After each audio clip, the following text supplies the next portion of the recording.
বন্ধুরা, সুপর্ণার রান্নাঘরে সবাইকে স্বাগত। আমরা চিকেন ললিপপ কিন্তু সকলেই খেয়ে থাকি, সে বাড়িতে তৈরি করেই হোক বা দোকান থেকে। তবে কেউ কি কখনো এই পটেটো ললিপপটি খেয়েছেন? যদি না খেয়ে থাকেন তাহলে এই রেসিপিটি আপনাদের জন্য।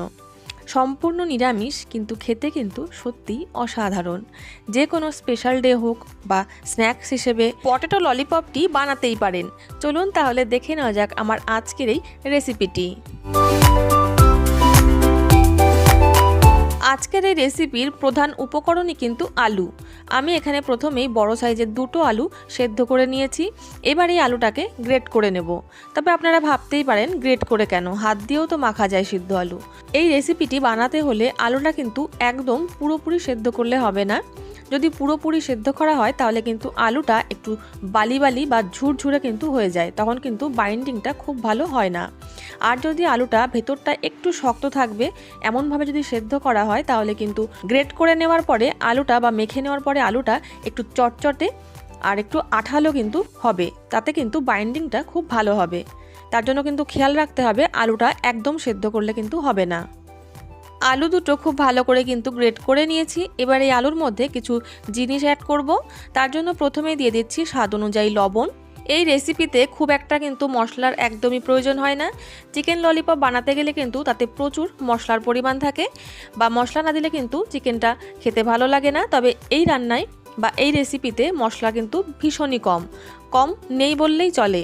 মশলার মধ্যে শুধু দিয়েছি গরম মশলার গুঁড়ো আর ঝালের জন্য একটু লঙ্কা গুঁড়ো।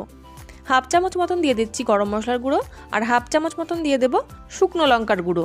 এবার দিয়ে দেব একটু ধনেপাতা কুচি আর দিয়ে দেব ভাজা চিনেবাদাম।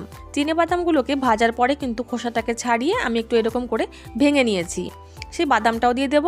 এবার আলুর সঙ্গে সব উপকরণগুলোকে খুব ভালো করে মেখে নিতে হবে। আলুটা কিন্তু মাখতে মাখতে একটা ময়দার ডোয়ের মতন হয়ে যাবে।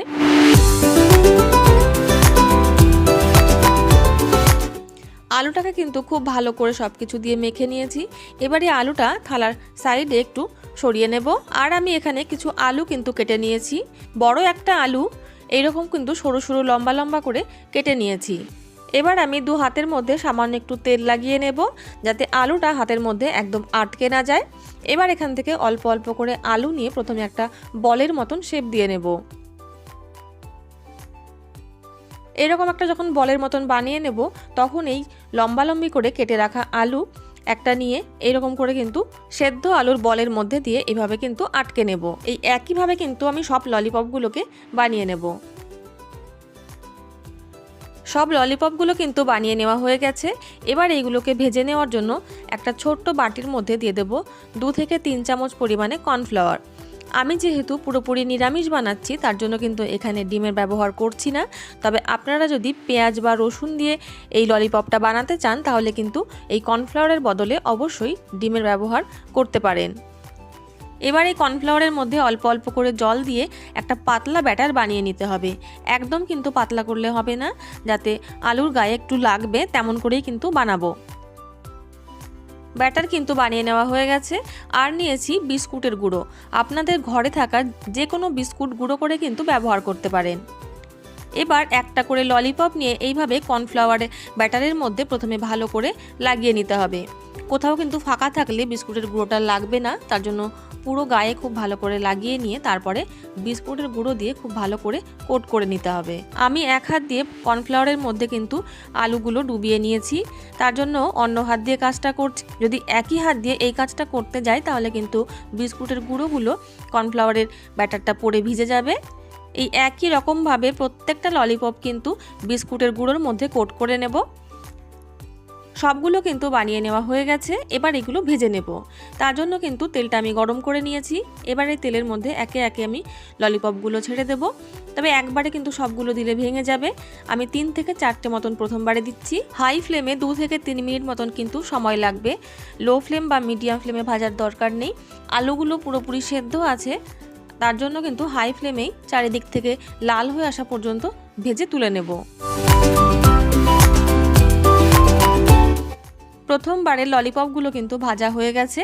এবার আমি এগুলো তুলে নিচ্ছি। আলুগুলো কিন্তু সেদ্ধ করাই ছিল, তার জন্য খুব একটা সময় একদমই লাগে না। তুলে নিয়ে আমি বাকি ললিপপগুলো একইভাবে ভেজে নেব। তৈরি হয়ে গেছে আমার আজকের রেসিপি পটেটো ললিপপ। এই রেসিপিটি আপনাদের কেমন লাগলো তা কিন্তু আমাকে কমেন্টে জানাতে ভুলবেন না। ভালো লাগলে ভিডিওটিকে লাইক এবং আমার চ্যানেলে যদি নতুন বন্ধু হয়ে থাকেন তাহলে চ্যানেলটিকে সাবস্ক্রাইব করে পাশে থাকার অনুরোধ রইল। চলে আসবো অন্য কোনো নতুন রেসিপি নিয়ে আপনাদের সামনে। ততক্ষণের জন্য নমস্কার, সবাই ভালো থাকবেন, সুস্থ থাকবেন।